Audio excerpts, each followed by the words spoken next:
The following episode contains words that my mom and dad use when they think I'm not around. I use them anyway, but you might not want your kids to hear them. You've been warned.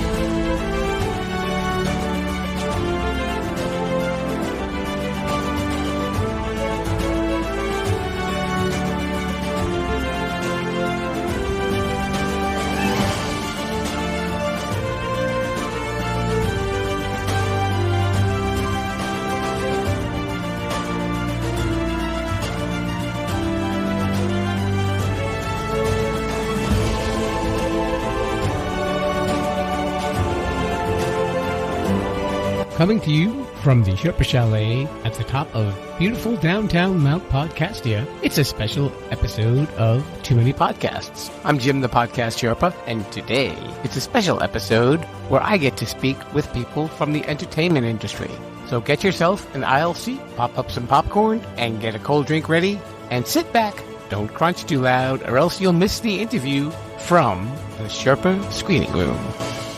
Hey there, Rebels. Welcome to the Sherpa Screening Room. It's me, Jim the Podcast Sherpa, and you are listening to a bonus episode. That's right. And what a bonus it is. You know, I've probably told this story a couple of times, but I've always wanted to do a music podcast and get musicians on the show and interview them. But somehow that never really worked out. And believe me, there's a lot to do when you've got to do a music podcast as well. And then I got a call from my publicist supreme, Mr. Stephen Joyner, and said, I got a present for you. And who do I get to talk to? I get to talk to none other than Jesse Blaze Snider. That's right. And he's got a new album out called Come With Me If You Want to Live. And we'll play a couple of tracks from there. And we had a really good time talking as well. So before we go on to the interview, you know what I'm going to say, that today's podcast is being brought to you by Audible. And you can get a free audiobook download and a 30-day free trial at www.audibletrial.com/Sherpa. There's over 180,000 titles to choose from for your iPhone, Android, Kindle, or MP3 player. All right, let's head on down and take a listen to my conversation with Jesse Blaze Snider. Hello there, Rebels. We are here in the music room of the Sherpa Chalet, and I've got a very special guest with me today. He is a graphic novel creator, a voiceover actor, a TV host, a radio show host, a former MTV VJ, a producer, a music consultant, and a vocalist. And he just released an album earlier this year called Come With Me If You Want to Live. His name is Mr. Jesse Blaze Snider. Jesse, welcome to the show. Thank you very much, brother. I kind of missed, when I did an interview a little while ago and one before, and they both went, "Come with me if you want to live." I almost forgot where it came from, but that's totally where it came from. Of course, we were referring to the movie Little Women, of course. Yes. It was really funny to me. That title made me feel better about releasing something as a solo artist, because I've always been a band guy, and I've been trying to was trying to force that when it wasn't really convenient over and over again, because I preferred it to being just Jesse Blaze. So it felt like somebody who's got their head up there. But when I thought of the title, Come With Me If You Want to Live, I was like, only an individual could say that. That fits the solo artist. Come with me if you want to live. And as an artist who really is not here to just entertain you and make you smile, I want you to think, and I want to grow you and help you understand and process your pain and your joy, and give you an outlet for all these emotions that we have. And, that's really what it means. It's not come with me if you don't want to die. It's come with me if you want to truly live, if you want to know how to get through all of the sorrow on this planet.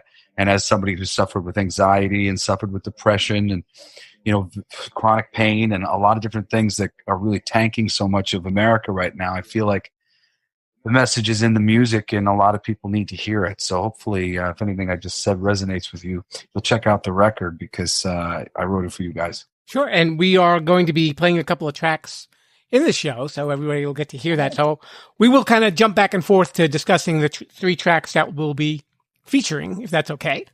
Absolutely. Sounds good. And now your original music beginnings, they were in a band called Blazed. I've told this story on TV before, if anybody's heard me speak a few times, but my dad didn't really encourage me in particular with music. He felt like I had a lot of passions, but music wasn't necessarily as pronounced as the others. And one day when I went to go ask him like why he wasn't pushing me more, he told me I didn't have any passion. I got really pissed at him. You know, he didn't exactly mean that, but that's what he said in the moment, and I reacted to it. And that set me on a sojourn to prove to him that, one, I could do it without him, and two, I had passion for music. I hooked up with my best friend, Crystalline. I mean, I didn't know him, but he was a pupil of Bobby Rondinelli, and he and I became fast friends, and he really believed in me, made me believe in myself. And just as we were reaching like this pinnacle of starting to get some recognition, I was a VJ on MTV, all these things, he died in a car accident on our way home from a gig after dropping me off. And it really just like crushed me and my whole music experience. And I didn't really know what to do after that because I felt very dishonorable to go on without him because we had made so many plans together. Like this was what we were going to do, you know, as brothers. We're going to go be rock stars. And the idea that I was going to be a rock star and he was going to be dead, it was just like, that's not right. That's not fair. I can't be a rock star while he's dead. It's crazy, you know, all these things eventually led me on a very interesting spiritual journey. You know, I feel closer to Chris now than I ever did. You know, getting on that path was sort of the journey of my music. And you can hear a lot of that. You know, the first album that you can find is an anniversary for Baptized by Fire, which has some Blazed stuff on it. And it's real angry, raucous, punk, hard rock, metal. I was trying to be an American Motorhead. I love Motorhead. You know, that was like all that angst, you know, coming out and frustration.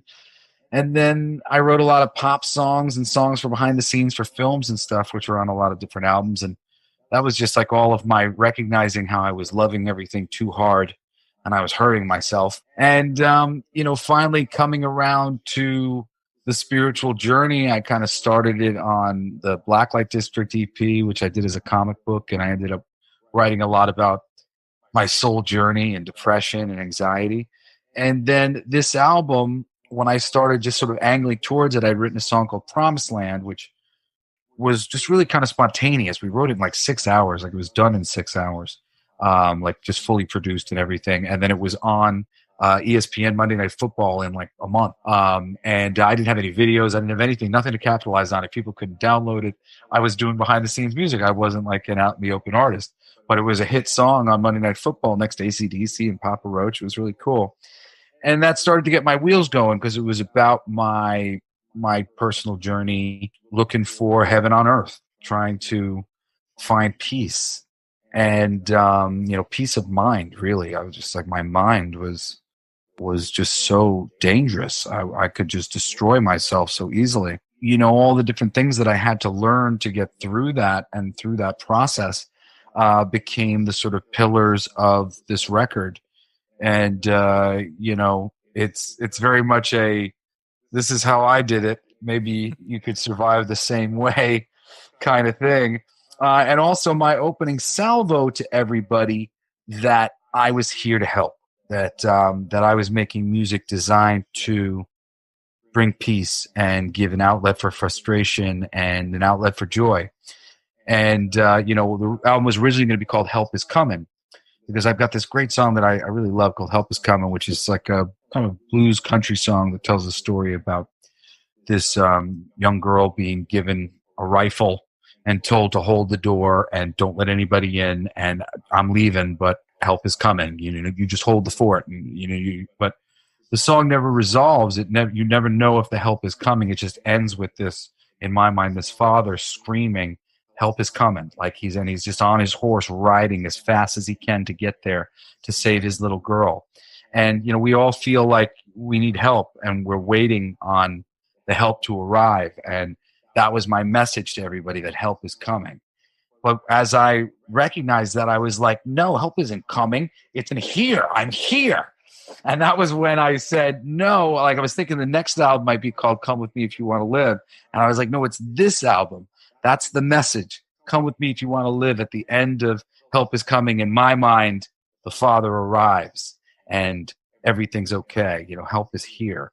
And we end with a song called Bandolier, which is kind of my friend base, as I like to call them, battle cry of, you know, going out to the world and trying to do good and being tough and making the world a better place, one good deed at a time. You're releasing a video for the song KO. Could you talk a little bit about that? Yeah, we just shot it. It's just like a pretty simple but cool thing, you know, on a white screen so we can white out the background. I've got a couple really good friends playing, you know, performing for the video, and we're just cutting together a pretty cool, in-your-face bit. I really tried to embody the rat in the cage as much as I could. I'm shirtless with a little bandana around. I got tattoos all over my body. So the idea behind KO was that, you know, it's one thing for a KO as like, it's a nice thing to get in a fight. Wouldn't it be nice to knock the guy out? Sure. But there are moments in fights where you've been losing for so much of the fight that the only way for you to win at that point is to knock them out. If you cannot knock them out in the next 2.5 minutes or, you know, whatever it may be, that's it. This is over. You've come all this way. You've worked all of this hard for nothing. And that is what KO is about. It's, you know, about knowing that you cannot win by decision. You have to get the victory that leaves no question in anybody's mind who the winner is. So there's definitely a lot of skinny man ready to just chew his way through the bones if he has to in the song. And I really channeled that as a starving artist in so many regards, you know, starving in the ways of my heart.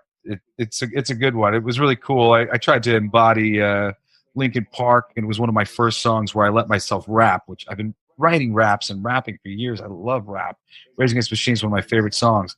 But I just like, there was like this like line where I was like, I don't know, it was like cultural appropriation or some bullshit. But I just felt like I really had something to offer because as a voiceover actor and a spoken word, you know, it's a mix of things. And I'm somebody who is articulate and also really dynamic in what I can do with my voice. And I like to be kind of theatrical, and being able to sing and speak and cross those things over. It's just all more, you know, ingredients for a delicious stew, I think. Sure. Why don't we check out KO right now? Cool.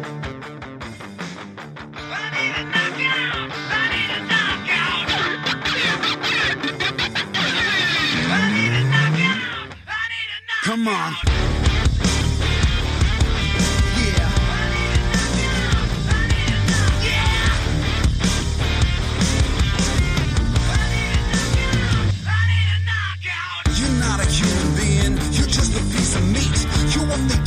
Lion just so he could eat. Been hungry for so long, but when I hear my song, I know this ring is the only place I belong. I'm in the beginning of killing for a living. I'm breaking the hearts of innocent women. I'm tired of losing, won't get tired of winning. This time tomorrow, no sorrow. I'm grinning. Just wait till that bell rings. I need a knockout. I need a knockout. Blood, sweat, and tears are stained.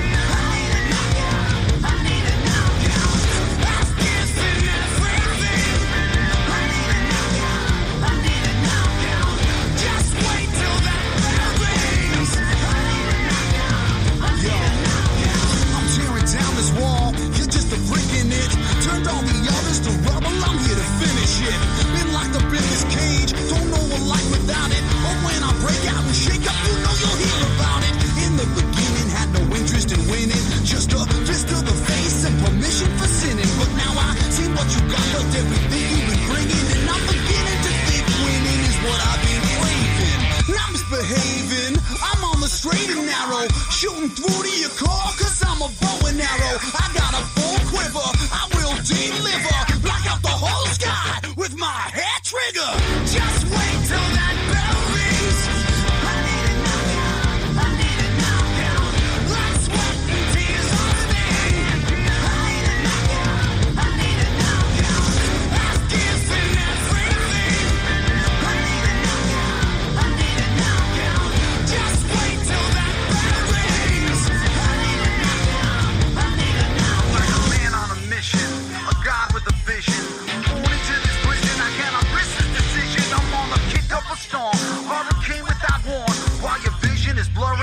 more and worse than before. Just wait till that bell rings. I need a knockout. I need a knockout. Blood, sweat, and tears all day. I need a knockout. I need a knockout. I've given everything. I need a knockout. I need a knockout. Just wait till that bell rings. I need a knockout. I need a knockout. And that's KO from Come With Me. Hey, you know what? Wait a minute. You're the radio guy. You were actually on The Bone 98. You want to do your radio outro? Oh, you're listening to 98.5 The Bone. So what are you doing? That was Jesse Blaze, KO from Come With Me If You Want to Live, his debut solo album, kicking ass and naming names or taking names. See, I messed it up at the end. I got too cocky. Hey, you did a better job than me, so I was like, blah, blah, blah, blah, blah, blah. Yeah, you called your show Raoul at the beginning of the show. You were like, hello, Raoul. Who's Raoul? He probably works at the chalet somewhere. Do you have an engineer in that room named Raoul? That's a good ongoing joke whenever you need to like turn off to your producer. What do you think, Raoul? Okay. Well, I've got the lawyer named Dirty Louie already, so Raoul, we can add to the cast of characters. Nice, yes. And now you had another song on the album called Bartender? It's funny. I wrote this song a long time ago, although it has taken on a lot of meaning for me. I wrote it when I was in Nashville, hanging out with some of John Rich's camp from Big and Rich. His buddy Charlie, who's one of his business guys, I love him. He's my big brother. And I was working with some of his people. And I was hanging out with this dude, Gabe, who I was writing another song with. And we went down to this bar. And I guess this was something that he did relatively regularly. We went into this bar to kind of check in with this girl that he was trying to make some time with. And she was just like kind of the obvious pinnacle of like what everybody wanted. And it's funny because I tend not to go for, I don't know, like girls who are too concerned about visual aesthetic and things like that. And I kind of prefer curvy girls or whatever else. So I was having a nice conversation with this curvy bartender at the end of the bar who I thought was really cute and very sweet. And seeing as she wasn't getting any attention when this other bitch was around, who my friend was literally like coming in every day to say hello to. And I just got this idea for the unattainable bartender, that I'm like, this is just a universal thing all around the world at every bar. Who's the girl that the lovesick puppies are coming in to try to make some time with? And this is how this lady is making a living.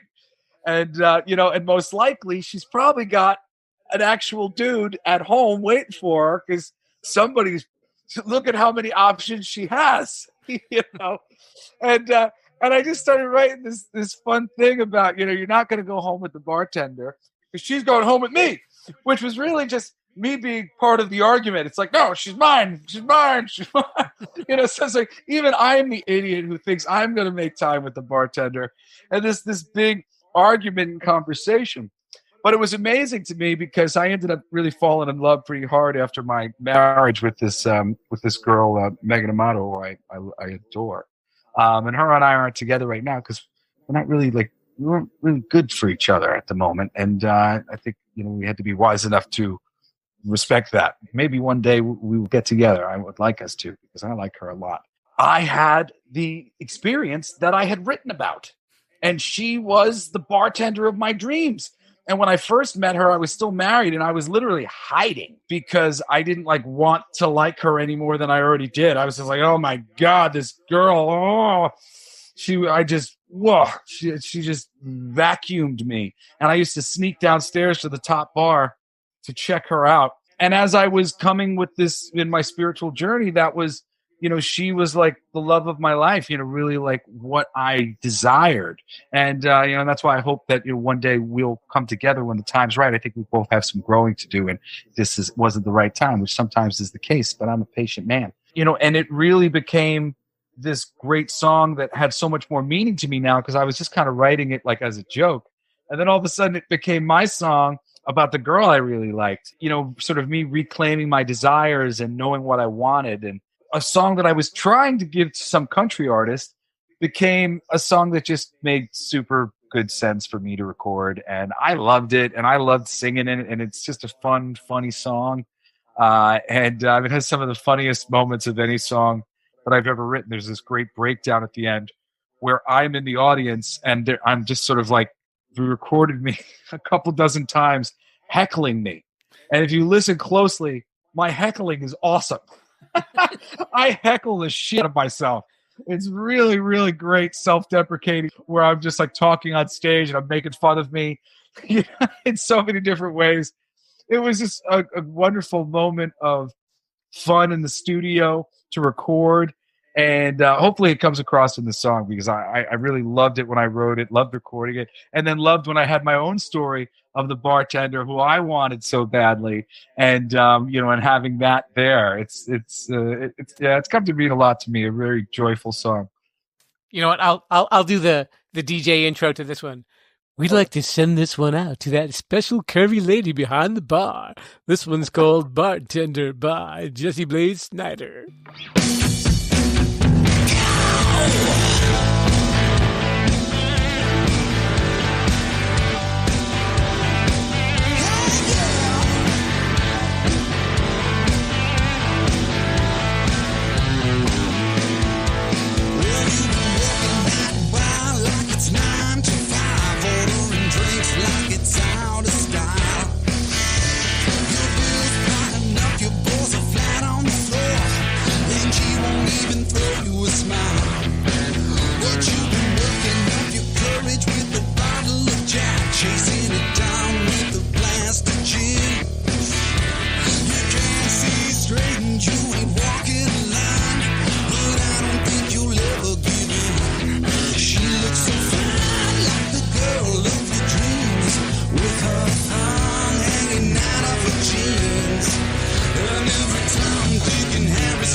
Take it from me. You ain't going home with the bartender.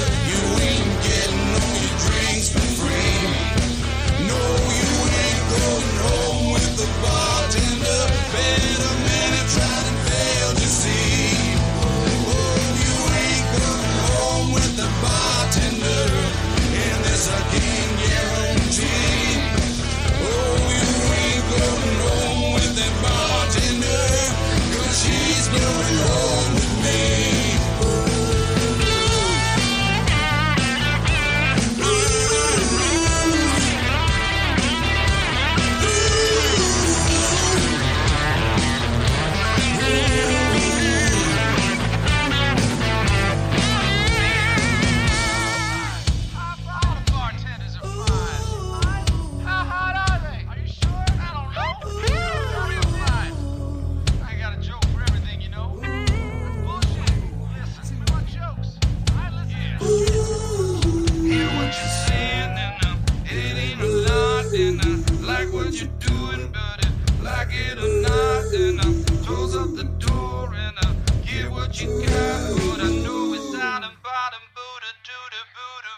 Damn, that bartender's fine. You ain't going home with the bartender. You ain't getting all your drinks for free. No, you ain't going home with the bartender. Been a minute, tried and failed, you see. Oh, you ain't going home with the bartender. And this I can guarantee. No, you ain't going home with the bartender. 'Cause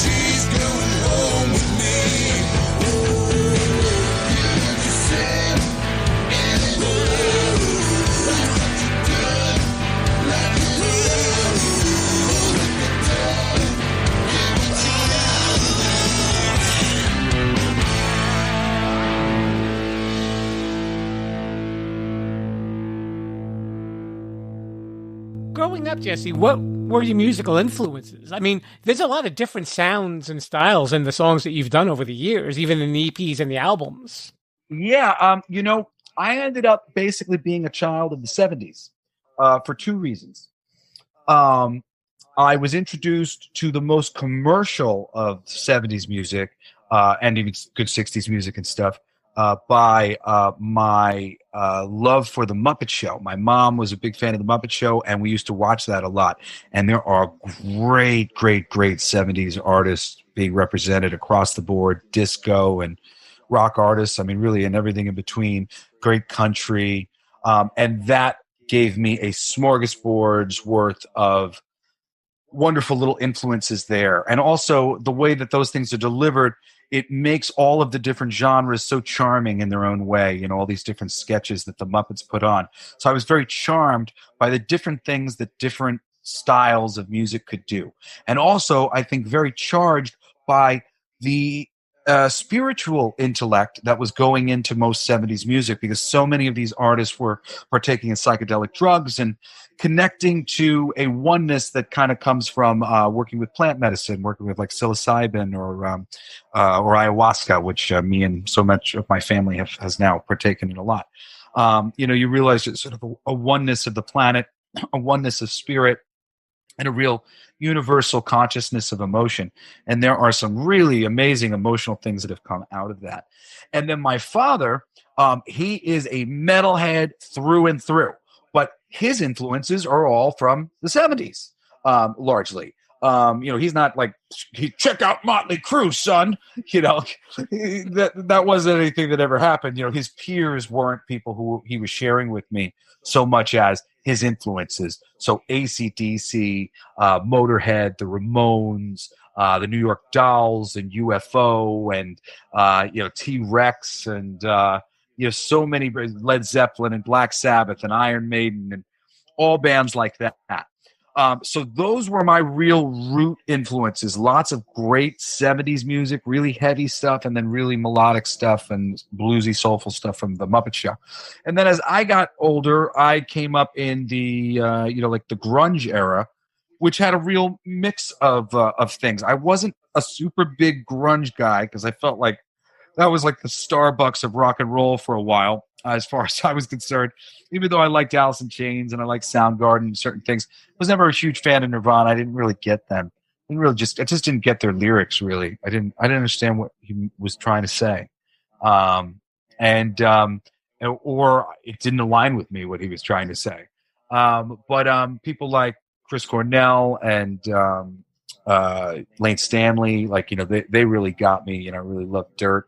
But really, I was always, from that era, Rage Against the Machine is my favorite band of all time. So like Rage Against the Machine, a few bands that I would lump into, that category, like maybe a Faith No More, really rhythmic and rockin' bands, even like harder bands like Propane, that just had a lot of rhythm and aggression and anger, and were using rap as a tool of rock and roll. I really enjoyed those bands. And then I loved the cycling industrial stuff, your Marilyn Manson and Nine Inch Nails and Rob Zombie and other bands like that, or like Power Man 5000. Really enjoyed that stuff. Always wanted to have an industrial band. I just never got around to doing it. Although Blacklight District stuff is kind of industrial. It's just a little bit more poppy. And then the other side of my other kind of favorite thing was punk. I love punk, especially lots of the political punk bands. Pop punk and Rancid. I love Tim Armstrong and Green Day, and The Offspring was one of my favorite bands of all time. Really enjoyed most of the punks I found to be very intellectual, and I was an intellectual, and I thought that they were saying great things. Like The Offspring, they were always big on sort of like making us look bad, singing about society as it was, kind of. And it looked like they were the assholes, but they were like, no, we're just mimicking you, bad habit. Let's get out of our car and blow someone away because of a traffic, thing, or you got to keep them separated. Oh no, it's all going to get bad because they're different and they're getting pissed off at each other. They were just really showing us the stupidity that we were living. And I love, that sort of intellectual play. It's why I love Marilyn Manson, why I really appreciated Rage Against the Machine. And of course, Dee Snider himself, Twisted Sister. And Desperado, his band after that, Widowmaker, little side projects that he's done. I think my father's brilliant, very, very underrated. And he's just a great lyricist, very empowering, and he puts just so much passion into what he does. I think it's infectious, especially if you've ever got to see him live. He's an incredible performer. So that basically sums it up. I think I had mentioned to you earlier, I actually did see Twisted Sister before they hit it big. Actually, there was a bar on Long Island called Hammerheads, and I think it was the law on Long Island at that point that if you didn't see either Twisted Sister or a band called Zebra at Hammerheads, then you weren't a true guy in that era. I know them well. I mean, those are Hammerheads is the club that Twisted Sister built. Oh yeah. I mean, they were making clubs bigger because the audience for these local bands, Twisted Sister, Zebra, and a band called Rat Race Choir, were so big that they could make more money. So they were like, screw this, we're getting a bigger building so we can get bigger crowds. Twisted Sister was a Long Island phenomenon for ages, packing thousands of people, thousands, every night. That was just what you did. I mean, we'll go out and see one of the bands. Like they were playing every night of the week somewhere. You could go down if you wanted to get music, and you could get in, sneak in if you were 16, get in if you were 18.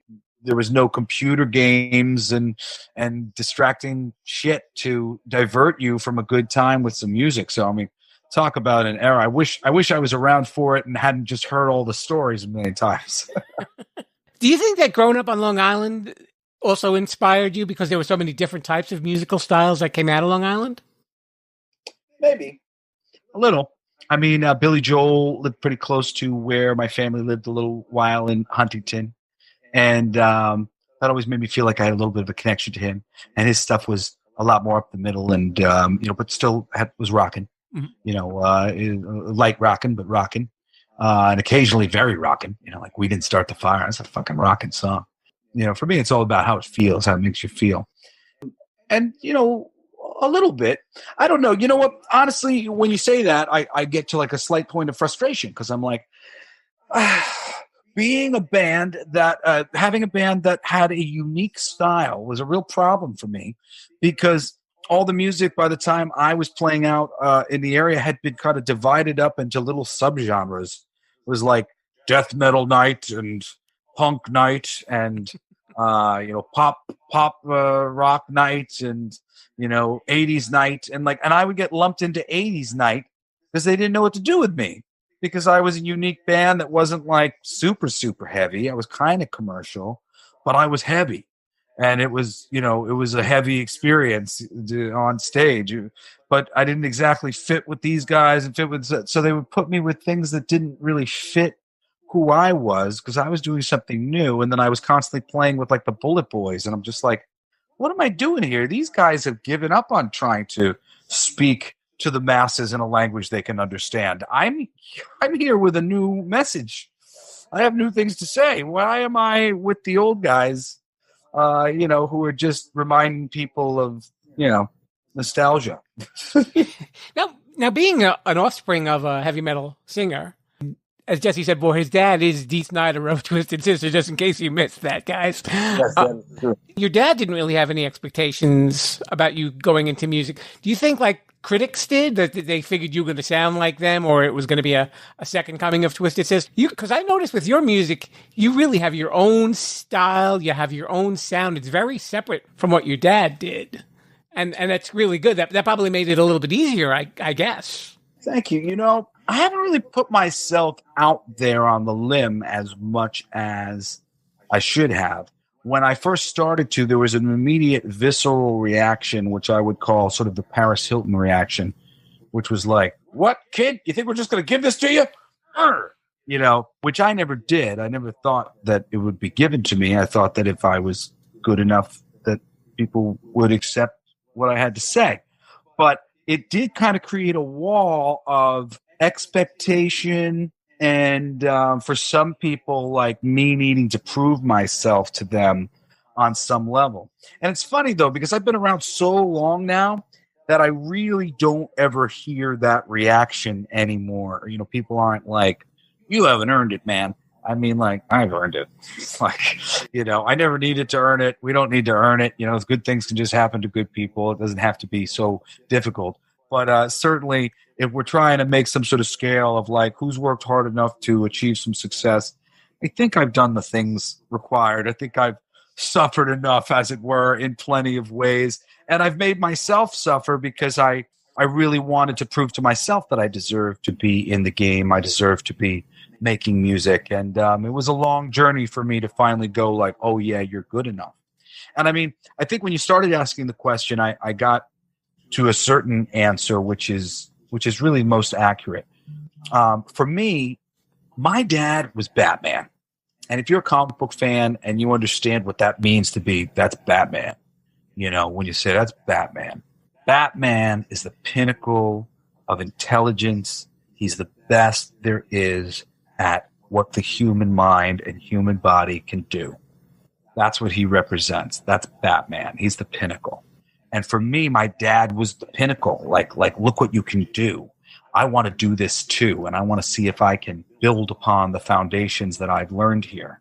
And as a comic book reader, reading the Batman comics, I really bonded with Dick Grayson. And I really bonded with Wally West, who was Kid Flash. And then he inherits the mantle of the Flash after Barry Allen dies. Because both of those characters were trying to honor his legacy that they held in such a high regard and did not want to diminish. You know, they wanted to add to it. They did not want to be a black mark on a stellar record. And that, for somebody who cares, and I care very deeply, that is what was the hardest bit of it, was me just really caring so much about making sure I did a great job so that my dad would be proud and everybody would be like, we're glad he's here, and never question why I was there and if it was easy or whatever it might be. And it's interesting, you know, we were talking about being the offspring of a rock star, and you were in the competition Rock the Cradle that was on MTV, and you came in second. Yeah. And I thought it was really interesting. I saw a clip where you wanted to do We're Not Going to Take It as a ballad. And and you're talking to your parents, and they're looking at you like, are you sure you want to do this, Jesse? And, you know, you went out there and you started it off slow. And then, of course, you kicked the legs out from under it and really made it like a punk rock record, because it really is kind of a punk rock record, even more than a metal total record. Punk rock record, man. There's been some good punk rock covers. We got the right to choose it. There ain't no word we're losing. This is our life. This is our song. You see a little British accent. You're totally there. Okay, mate. And it was funny because years later, your dad did the song as a ballad as well. You know, I think it's actually ended up getting used in multiple capacities. I wanted to say it was for like cancer originally. He actually had a couple people come to him at the same time to, you know, with that idea to do that. And he was a little hesitant about it at first. But I was just like, yes. Allow people to hear your freaking words, man. Everybody got so distracted by Twisted Sister, bright, shiny colors, guys dressed as ladies. But the words to I Want to Rock. Everybody wants to freaking shortchange I Want to Rock, make fun of that song. One, I Want to Rock contains a very simple emotion. I want to feel something. And the words to that, the verses, they are powerful and empowering. And, I love some good Twisted Sister, man. One of my favorite bands of all time. Apart from, like, I know you had the reality show, growing up Twisted. What was your life like in that house, in your house growing up when, like, the cameras weren't there? Did you feel like that you were just a regular kid and just you and your siblings just did whatever, you know, kids would do at that time? No. I think we all kind of felt like we were a pod being grown of superior people. Not with sort of an eye on like, you guys suck and we're awesome, but an idea that we had been taught how to live as superior people, and that was important, and we were being trained to do that, and we were being sent out into the world as superior people to do superior things. And, you know, my parents really had their shit together and felt very good about their ideas for how to live. And I think we all felt very like they had the right answer and we got to live up to this. Granted, as we grew, we found the variance of the right answers, you know, for us individually. And, you know, most of us are, I think we're all, you know, pot smokers. And my parents have always been kind of against that because of their personal experiences. But for the children, our personal experiences has been that it's helped us manage our anxiety and get over our depression, helped us commune with spirits and become more spiritual, helped us meditate. For my brother, when he was on ADHD medicine, helped him eat, helped him sleep, so many things. So, that's just sort of an example. But we definitely, I didn't smoke or drink until I was 28, coming from this solid thing of like, we've got the superior wisdom, take our wisdom, go into the world and be great. It was a lot of pressure. So we weren't raised to feel like we were like everybody else. We were trying to be better than everybody else because we saw how not trying to be any better was doing, So our family was into making a real effort to be a platoon of great people. And they produced a platoon of great people. My brother Cody's an award-winning filmmaker, and he's going to be making a big-ass movie called Fool's Day with Margot Robbie soon, based on my brother Shane and his idea.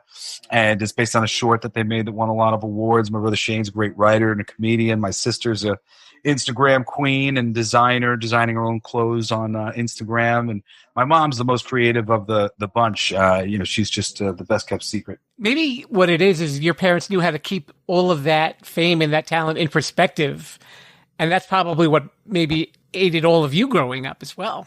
Yeah, and the perspective was hard work, that it was a journey to get to these things. And, that really it was belief that got you there. And, they did a study of the people who succeeded, and they found that the one commonality between them all was they never gave up. And, and really that's what, we learned most of all from my family. So, and honestly, largely the reality show was a pretty good depiction of us. So much was condensed down, and there were a few things set up for the show, but they were set up because that's what we would normally do. So we were like, okay, we'll do this on Thursday, and that's kind of something that we like to do, and this is kind of something that we like to do. But really, it was very much based on what we do. And most of the things that people doubt about being real on the show were real. And most of the things that people believe were fake. Like there was a moment where I was brought to, hi, baby, I'm doing an interview right now. Oh, so cool. I hope I finish my interview while he's still here. Sorry, my kids just got home. That's okay. But I love you too, buddy.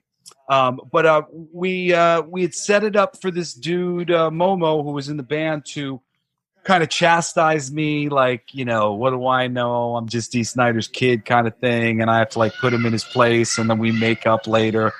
But Momo didn't really do that. He just agreed to go along with it. And it's funny because while that is something that like the internet might say, nobody has ever had the balls to say anything like that to my face. And I think it's because when they get in my face and they actually are experiencing me, they know that I'm a person of great depth and love for everybody and real consideration and empathy for the world. And that I'm certainly not anyone's enemy or anyone who deserves to be disrespected, because I respect everybody.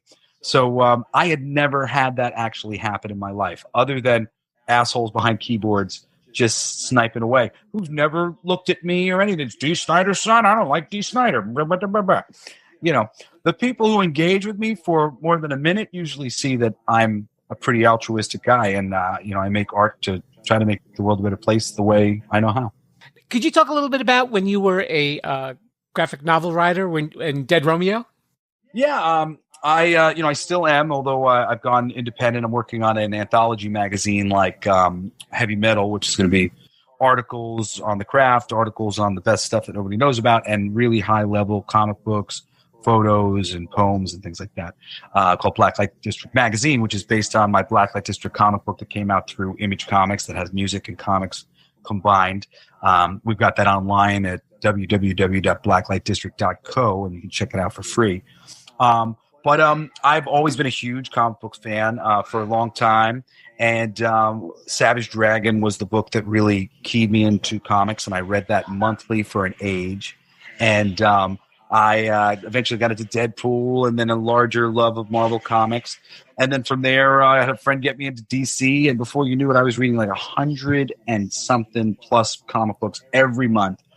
And because I was a writer, I was looking for what I was going to do to contribute to the world of writing. And they say, you know, write what you read. And all of a sudden it dawned on me, I'm like, I should write comic books, I guess. And I started to pursue writing comic books in a big way. I wrote for Marvel. And then eventually, because Marvel had their eye on me, I was able to hook up with Dan DiDio, who gave me my first work at DC, creating this vampire romance comic book for them called Dead Romeo, which I created the whole concept and everything for them. Although I wish my original concept would have been good. You know, Dead Romeo was cool. I mean, everything that I did in the corporate world was just sort of a disappointment to me in so many ways. I loved the mythology of comic books so much, and I wanted to go in and be a part of the architecture. You know, there's this wonderful thing in comic books that doesn't happen in the real world but should, where one creator comes in and creates a concept, and the next creator comes in and makes it better. And then the next guy comes in and he makes it better and better and better. And occasionally you get some bad guys in there who make it worse. But largely, you get just a continual stream of beautiful, creative people perpetually making the world and the characters richer and better and better. And with DC, you know, like few of these things have been able to come up onto the big screen because they just do not honor the source material at all, except in the animated universe where they've done a good job with that for many years.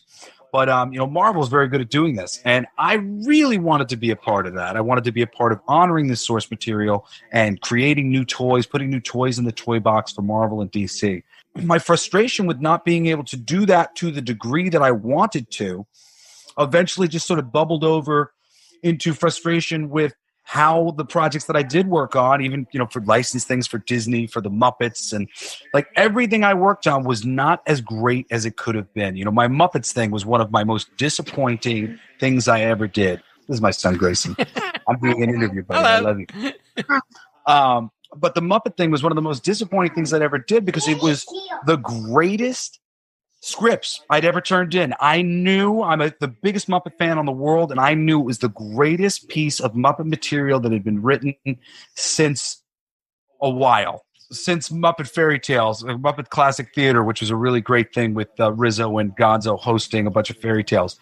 It was really true to Henson's vision, and I nailed it.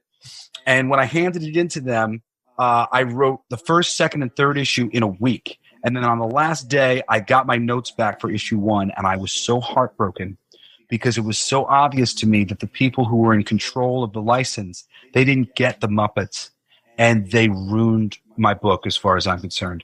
I mean, people still really like it, and it's considered one of the best Muppet things to come out of there, which I guess it could be considering the terrible notes that I got on my material, notes that made it worse, so much worse. I could not believe it. They wanted me to add a joke to every panel. I was like, a joke to every panel? You have no idea what reading a comic book is like.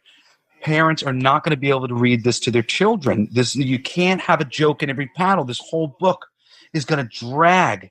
It's got to have a light tone to it. They softened my really sweet moments and made them goofy and not meaningful. And they took out some of my biting moments and made them numb, and, you know, so they neutralized so much of its dynamic, and it was awful. And by the time I finished this, I was so grateful to be writing the Muppets, and then they raped my script. And I was just like, I can't keep doing this to myself. I can't keep loving these things so much and having them destroyed by people who don't love these things as much as I love them to know any better than destroy them. And, you know, from there, I decided to be an independent publisher. So, you know, I've worked with the Four Horsemen Studios on their Mythic Legions comic for their action figure line. I love those guys. I love toys. And I produced the Blacklight District 6 issues music comic book. And now I've been working on this anthology project and producing different comic book stories for that, and working on articles now to complete the process. We have a portion of the show, and we call it the TRQ. It stands for Totally Random Questions. So, Jesse, are you ready for the TRQ? Totally random questions. Totally random questions.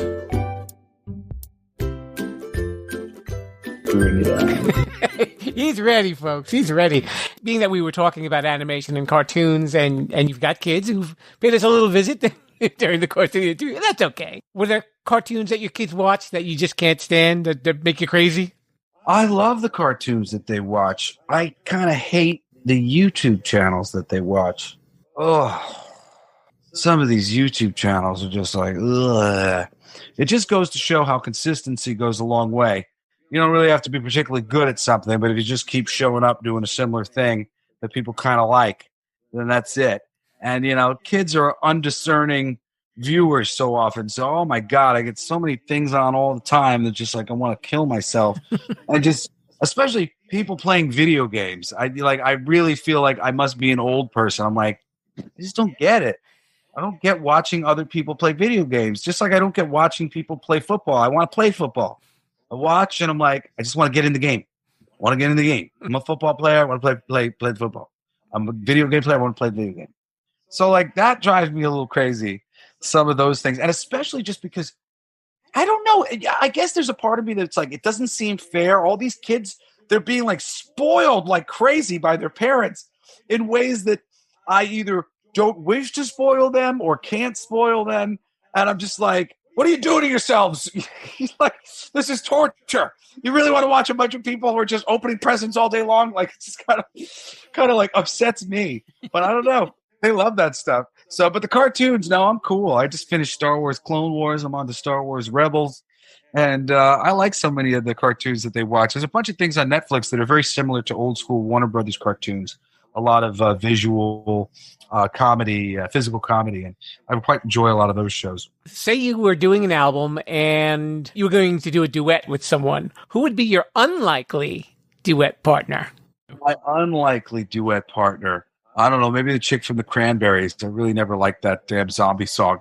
I know people love it, but I just feel like she's singing like a goat. Zombie. Yeah, so she probably would not be my first choice. Okay, well, she died, so I don't think you have to worry about her. She died? Yeah. Great. I'm disrespecting a dead person. I'm sorry, singer from the Cranberries. I didn't really mean it.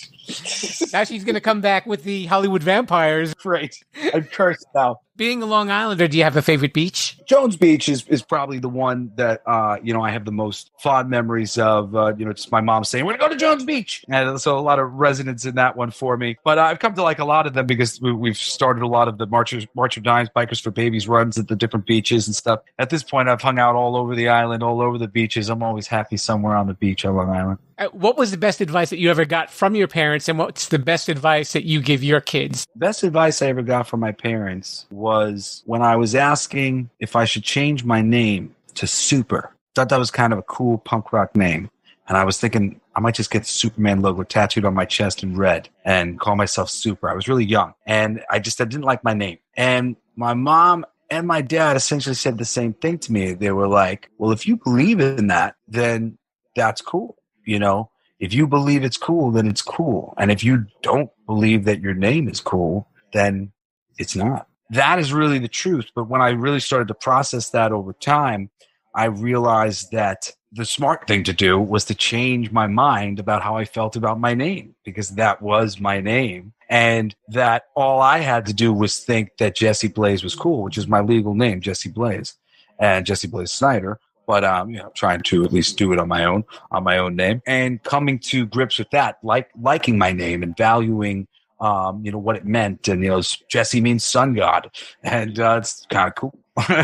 And Jesse James has cowboy aesthetics, Western aesthetics, and Johnny Blaze is the Ghost Rider that has magical aesthetic and redemption aesthetic and so many things. So taking my name and taking ownership of it in a good way, that taught me that. I had to do that because you have to believe in the thing. You got to go out into the world and be Jesse. You got to go out into the world and sell your music. And if you don't believe in it, the other people won't believe in it either.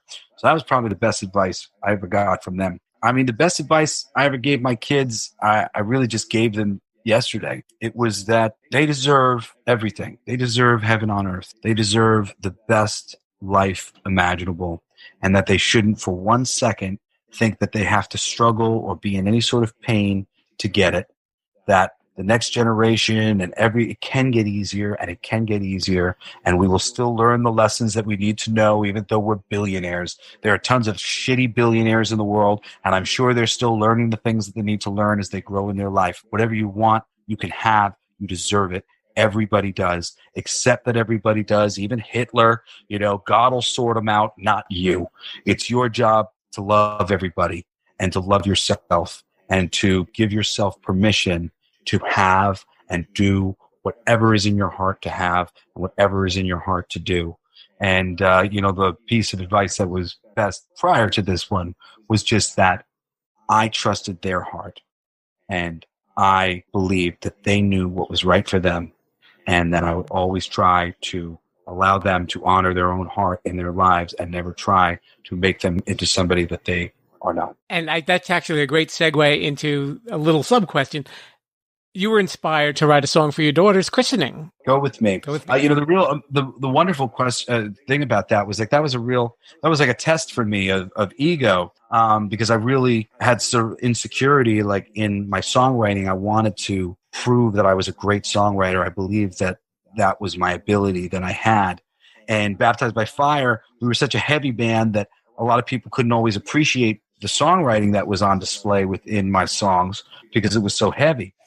And I was looking for a song for the christening. I was trying to write one. I was trying to write the perfect song that was, what I wanted to say, and I was struggling with it. And my manager at the time sent me a song, an unfinished song from a friend of hers that came to mind. And I think it might have been called something else or slightly different than Go With Me. But when I heard it, it filled me up. It was exactly what I wanted to say. And it's actually one of the few songs in my catalog that didn't really start with me.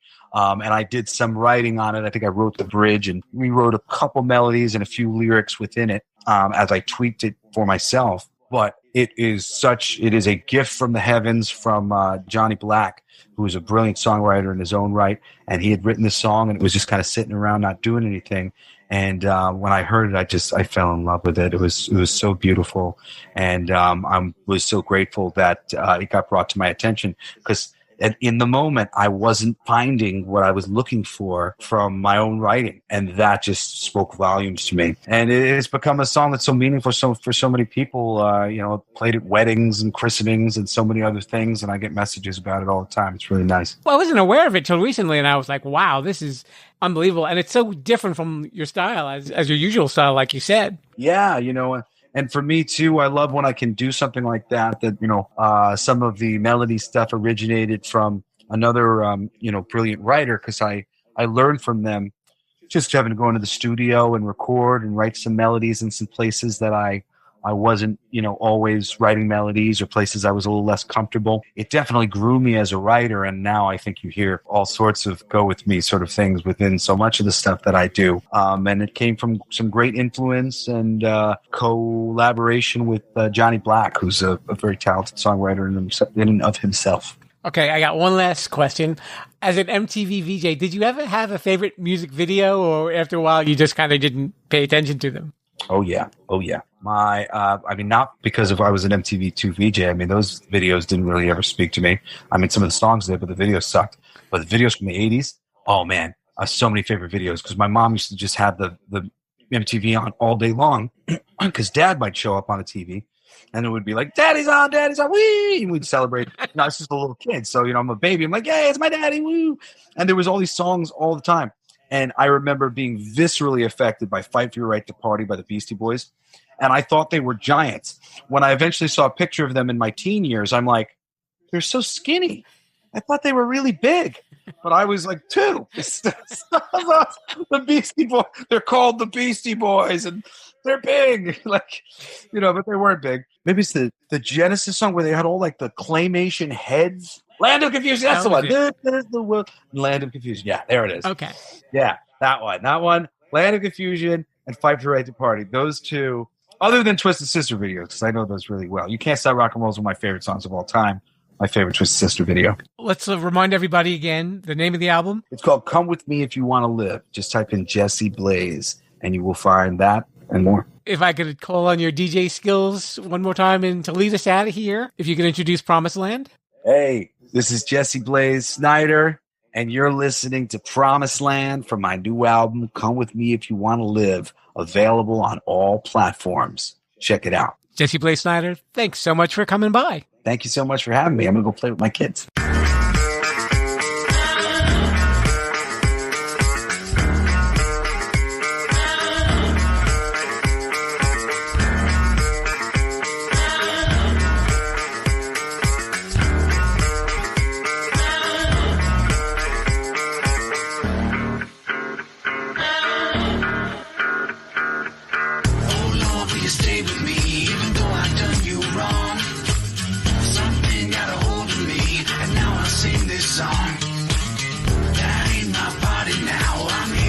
Much more.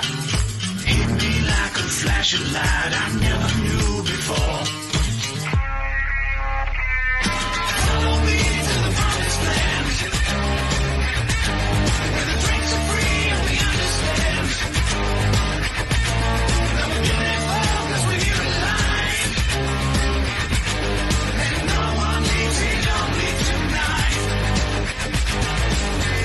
Follow me.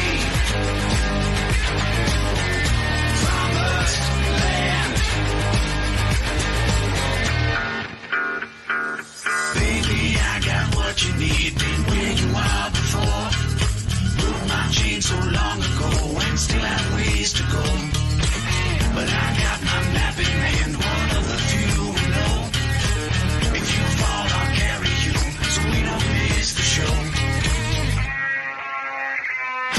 Follow me to the promised land, where the drinks are free and we understand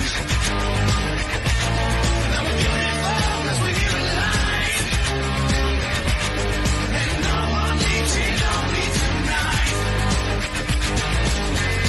Follow me. Promised land. Follow me. Promised land. You think we want something from you, you got another thing coming. Think we want something from you, you got another thing coming.